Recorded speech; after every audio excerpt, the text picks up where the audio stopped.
எல்லாருக்கும் வணக்கம். எல்லாரும் நல்லா இருப்பீங்கன்னு நினைக்கிறேன். இப்போ இன்னைக்கு நம்ம எத பத்தி பார்க்க போறோம்னா, ஆந்திரால நடந்த ஒரு சம்பவத்த பத்தி தாங்க. ஒரு காலேஜ்ல பிரைவேட் காலேஜ்ல ஒண்ணு நடந்தத பத்தி தாங்க பார்க்க போறோம். கிட்டத்தட்ட ஏற்கனவே நம்ம கொல்கத்தா டாக்டர், நம்ம ஃபேக் என்சிசி கேம்ப் இத பத்திலாம் வீடியோ போட்டுருக்கோம். அத பத்தி டீப்பா உள்ள போக நமக்கே கொஞ்சம் மனசு கஷ்டமா இருக்கு. அந்த வீடியோலயே சொல்லியிருந்தேன். ஒரு 24 மணி நேரத்துக்கும் ஒவ்வொரு நாளைக்கும் 80 கேஸ் பக்கத்துல ஃபைல் ஆகுதுன்னு. அது உண்மதாங்க. அது நிரூபிக்கும் வகையில கடந்த ஒரு 1 மாதங்களாவே தொடர்ந்து நடந்துகிட்டே இருக்குங்க. எத பத்தி பேசுறதுன்னே தெரியல. ஜாலியா ஒரு வீடியோ போடணும்னு நெனச்சாலும் அது முடியறதில்ல. இப்ப என்னன்னா, அங்க இப்ப நமக்கு கேரளால நடந்துட்டு இருக்கிறது எல்லாருக்குமே தெரியும். ஆக்டர், ஆக்ட்ரஸ் மீ டூன்னு சொல்லிட்டு, மீ டூ பார்ட் 2ன்னு சொல்லிட்டு ஓட்டிட்டு இருக்காங்க. நடந்துட்டு இருக்கு. இதெல்லாம் வெளியில தெரியுறது. வெளியில தெரியாம இன்னும் எவ்வளோ இருக்கு. அந்த மாரி நடந்ததுல ஆந்திரால நடந்த ஒரு பிரைவேட் காலேஜ்ல நடந்தத பத்தி தாங்க இப்ப பார்க்க போறோம். அந்த காலேஜ் பேர் வந்து குட்லவல்லேரு. பிரைவேட் காலேஜ்ங்க. இது ஒரு கோஎட் காலேஜ். கோஎட் காலேஜ்னா எப்படின்னு பார்த்தோம்னா, காலேஜ் கேம்பஸ்குள்ளேயேவும் ஒரு பெண்களுக்கு தனியா ஹாஸ்டல் வசதி, ஆண்களுக்கு தனியா ஹாஸ்டல் வசதி இருக்கு. கேம்பஸ்குள்ளேயும், காலேஜ் கேம்பஸ்குள்ளேயேவும்.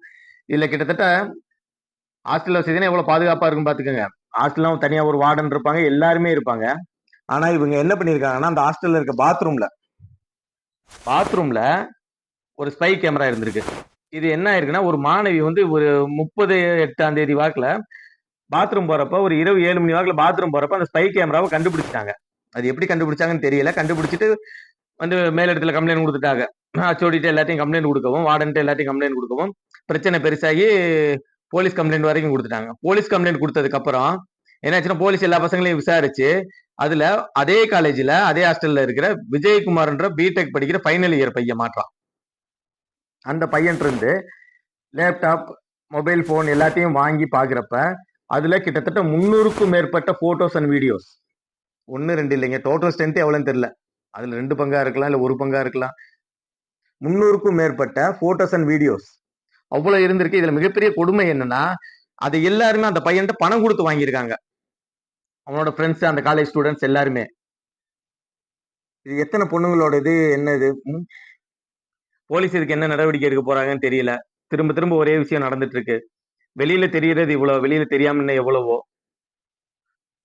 முடிஞ்ச அளவு நம்ம ஒழுக்கமா இருப்போம். என்னன்னா, அந்த கேமரா வந்து ஒரு மாணவியோட உதவி இல்லாம எப்படி அந்த பையன் அந்த பாத்ரூம்ல செட் பண்ணா அப்படின்ற கோணத்திலேயே போலீசார் விசாரிச்சுட்டு இருக்காங்க.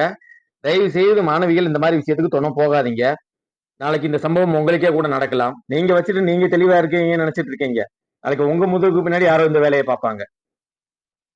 தயவு செய்து மாணவிகள் இந்த மாதிரி விஷயத்துக்கு துணை போகாதீங்க. இப்ப நீங்க அவங்க போலீஸ் உங்களை விசாரிச்சு அந்த பெண்ணை கண்டுபிடிச்சாங்கன்னா அதுக்கு உண்டான தண்டனை அந்த பெண்ணுக்கு கிடைக்கணும். நன்றி.